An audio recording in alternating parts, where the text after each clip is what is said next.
안녕하세요. 오늘은 스티브 잡스 6번째 이야기, 이제 이 책에서 이제 나눠보도록 하겠습니다. 이제 그 차고에서 이제 그 워즈라는 그 이제 천재 엔지니어 친구와 스티브 잡스가 이제 영업을 뛰면서 이제 그 물건들, 그리고 이제 뭐 프로그램이라든가 이런 것들 거래를 하기를 시작했습니다. 자, 이때 이제 그 시대 흐름이 좀 있었는데, 그 이제 드디어 이제 마이크로 프로세스 칩이라는 게 이제 나오기 시작을 했어요. 그러니까 그 TR 진공관을 넘어서서 지금 이제 오늘날 쓰고 있는 컴퓨터 안에 들어가는 그 칩을 말하는 것이죠. 그 프로세스 칩이 나오기 시작을 하면서 이제 그 미국 안에서도 다양한 엔지니어들이 있었을 거잖아요. 특히 뭐 전자공학 쪽에 전문 엔지니어들도 있었을 테고요. 이 칩을 통해서 뭔가 할 수 있을 것 같다라고 하는 이제 영감을 떠올리기 시작하는 사람들이 대단히 많아지기 시작을 했습니다. 그 중에 한 사람이 바로 이제 잡스의 친구인 워즈였고요. 워즈가 이 프로세스 칩을 사용을 해서 드디어 마침내는 1975년 이제 6월 29일이라고 합니다. 이때 모니터에 키보드를 치면 글자가 들어가는 이제 이 형태의 기계를 만들어내게 됩니다. 자, 그리고 이것을 이제 목격한 스티브 잡스는 이제 인류의 미래다라는 것을 이제 직감을 하게 됩니다. 스티브 잡스가 이제 매력적인 모습으로 꼽자면 제가 이미 말씀드렸지만 굉장히 그 이상향의 차이는 예술가 정신이랄까? 완벽주의적인 예술가 정신으로 엔지니어 기술을 결합해서 무언가 제품을 만드는데 탁월한 식견이 있었고, 또한 미래에는 이러이러하게 될 것이다 라고 하는 예측을 굉장히 잘했어요. 그래서 나중에 이 스티브 잡스를 너무 싫어하는, 그래서 경영 문제가 갑자기 막 맞물려 돌아가면서 심지어 자기가 창업한 이 애플에서 쫓겨나기까지도 하는데, 그러면서도 사람들이 하나같이 이제 인정을 했던 것은 이제 그 스티브 잡스의 선지자적 식견이라고 표현을 해요. 그러니까 이제 미래를 내다본 이 제품은 될 것이다.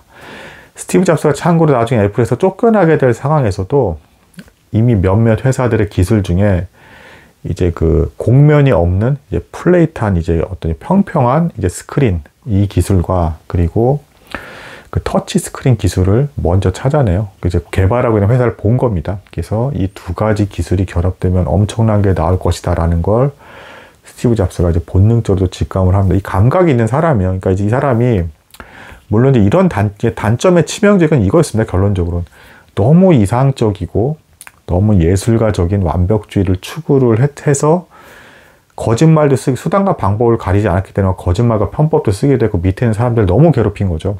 너무 심하게 괴롭히고 막 내기 때문에.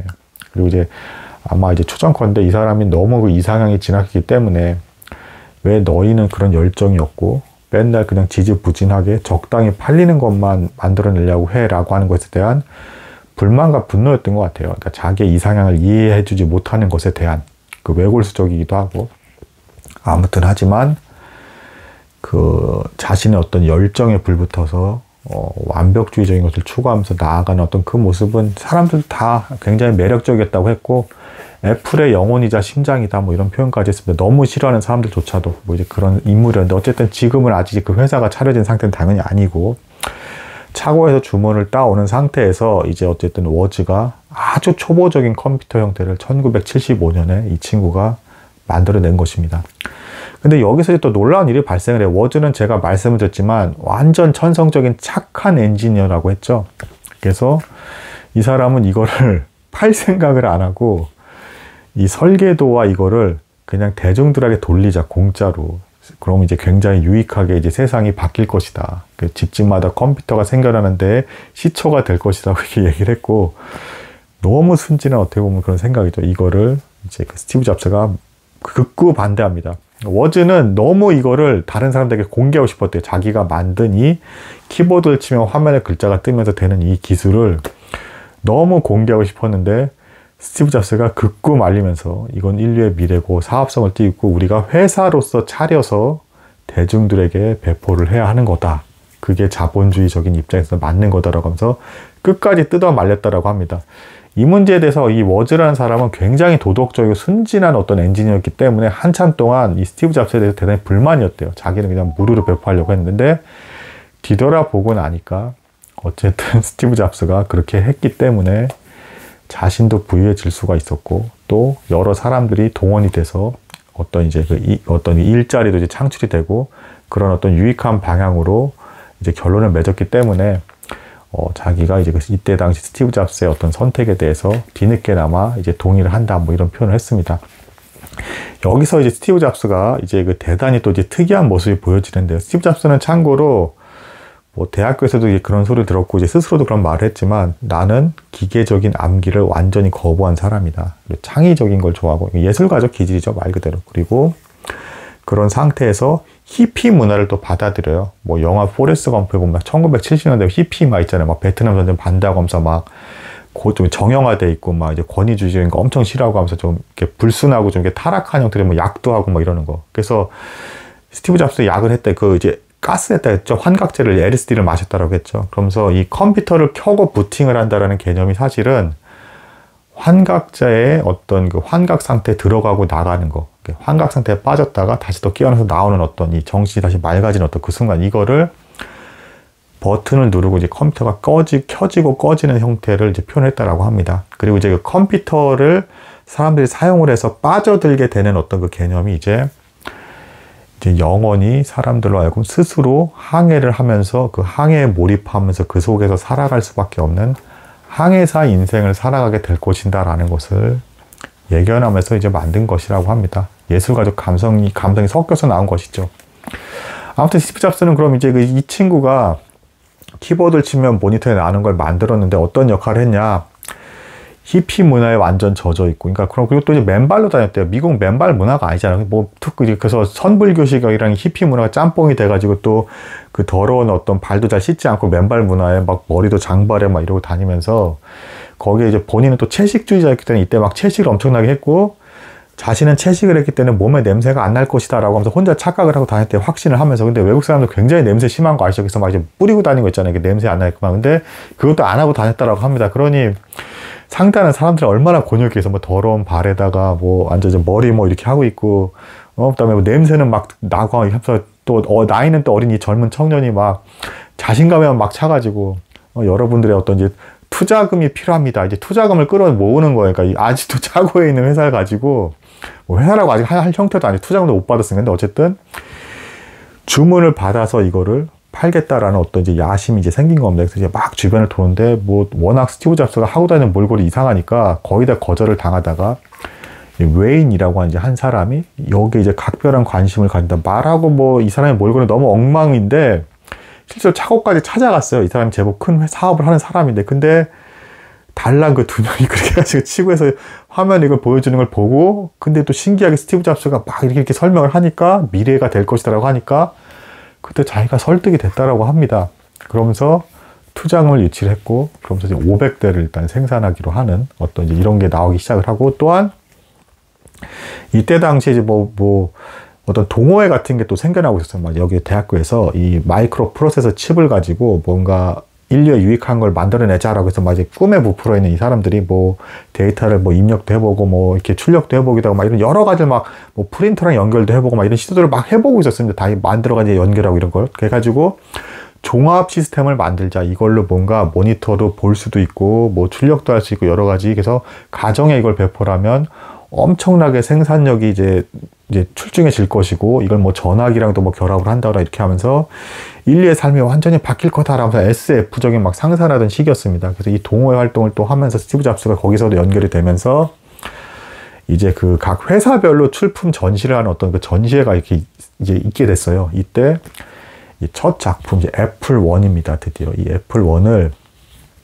500대 생산하기로 한 거를 근거로 해서 이제 투자금 어쨌든 받았잖아요. 그래서 회사 등록을 하고 어떻게든 있는 회사인 것처럼 삐까뻔쩍하게 보이려고 어마어마하게 무리를 하면서 이때만큼 스티브 잡스도 정작에 양보 착 빼입고 이제 그 워즈 친구와 함께 아주 최대한 아름답게 디자인까지 이렇게 해서 스티브 잡스 그 애플 1을 전시를 했다라고 합니다. 이때 사람들은 처음 이제 애플이라는 회사를 이제 이름을 알게 됐다고. 이 이름을 짓게 된 이유도 이제 스티브 잡스가 채식주의자였잖아요.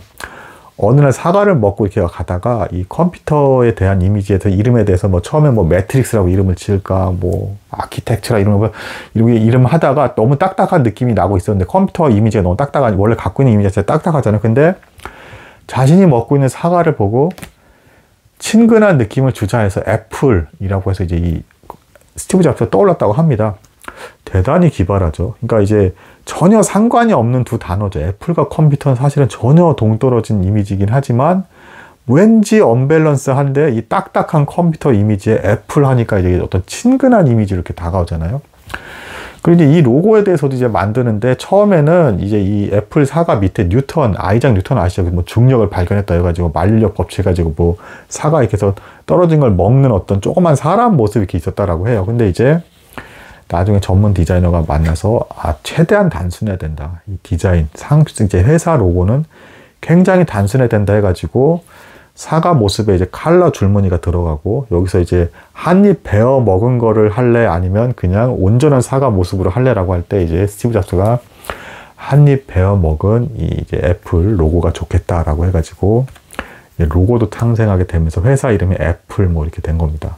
그래서 이제 전시회 때 애플이라는 이름을 달고 이제 그 최초의 이제 애플 1이라는 컴퓨터를 전시를 하게 되는 거죠. 그 사람들은 그래서 처음에 그걸 봤을 때 제법 되는 애플이란 중견 회사가 있었다라고 착각을 했대요. 그러니까 너무 그럴싸하게 잘 이렇게 전시해 나가지고. 하지만 이때 당시에 다른 회사에서도 뭐 스티브 잡스만큼 내다본 건 아니었지만 컴퓨터란 개념에 대해서 다들 생각하고 개발하고 있었기 때문에 비슷한 다른 제품이 있었고 다른 제품보다 애플 1이 놀랍게도 성능이 더 좋고 괜찮았대요. 경제적이고. 근데 디자인에서 밀려서 이제 조금 가리게 되는. 그래서 나중에 다음에 제가 말씀드리겠지만 이제 애플 회사가 크게 외환 이제 주력이 되는, 그래서 진짜 이제 세상에 큰 회사로서 자리를 발돋움하기 시작하는 제품은 애플2가 됩니다. 이 애플2가 이제 만들어지는 내용 이제 다음에 나누기로 하고요. 그리고 여기서 또 이제 조금은 이 애플 회사에 대해서 이제 스티브 잡스가 선불교 입장이기 때문에 기독교적인 입장에서는 조금 이제 음모론적인 뭐 약간 해석을 하는 사람들도 있으니까 뭐냐면 이 사과를 이제 베어 먹은 거 이거에 대해서 선악과다 뭐 해가지고 이 사람이 뭐 기독교를 뭐 배척하고 악마적인 어떤 인류의 뭐 꿈을 뭐 문화를 상상시켜서 개발했다고 하지만 악마적인 어떤 걸 개발해서 컴퓨터가 우리 힘들게 만들었다 뭐 이렇게 뭐 해석을 한 사람들인데 이거는 이제 요 책을 근거로 봤을 때 좀 너무 좀 약간 무리한 또 해석을 한 것 같고요. 그 다음에 처음에 애플원이 이제 $500에 출시를 하면서 이제 세금과 여러 가지 부가세를 합쳐서 33%가 붙어서 $666.66에 팔렸다라고 해서 이걸 가지고 666 짐승의 수잖아요.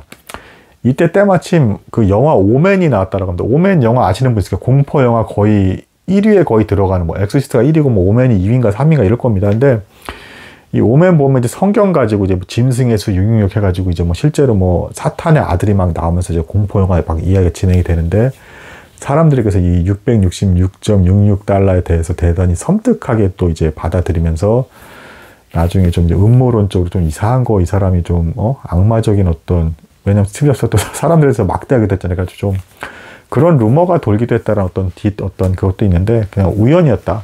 이 책에 보면 어떻게 하면 그렇게까지 뭐 생각하면서 그거는 아니었던 것 같은 게 확실한 것 같습니다. 그래서 오늘은 뭐 이제 여기까지 이야기 나누도록 하겠습니다. 어쨌든 이 두 청년이 드디어 초보적인 회사 형태까지 발돋우면서 투자금을 받았고 전시회까지 했고 이제 그러면서 이제 이 컴퓨터를 만드는 것도 500대를 주변에 있는 사람을 다 동원해다 공장이 없으니까 다 납땜해서 무식하게 만들었다는 애플1을 힘들게 그것도 스티브 잡스가 막 독촉을 하면서 이쁘게 또 납땜을 또 하라고 그렇게 독촉을 했다라고 합니다. 속에 뜯어보지도 않을 텐데 사람들이 잘 몰라가지고 근데 그렇게 괴롭히면서 했다라고 합니다. 그리고 친구 워즈의 말대로 그냥 주변에 무료 설명서만 배포하고 회사 형태를 취하지 않고 이렇게 유익을 끼치려 했으면 아마 근처 전파사나 좀 몇몇 아는 매니아들만 그걸 보면서 좋아하는 사람만 그 조립하면서 만드는 형태의 제품으로 끝났을 것이다 라고 회상을 하는 게 애플1이고 회사의 시작이 되겠습니다. 오늘 여기까지 나누겠습니다. 감사합니다.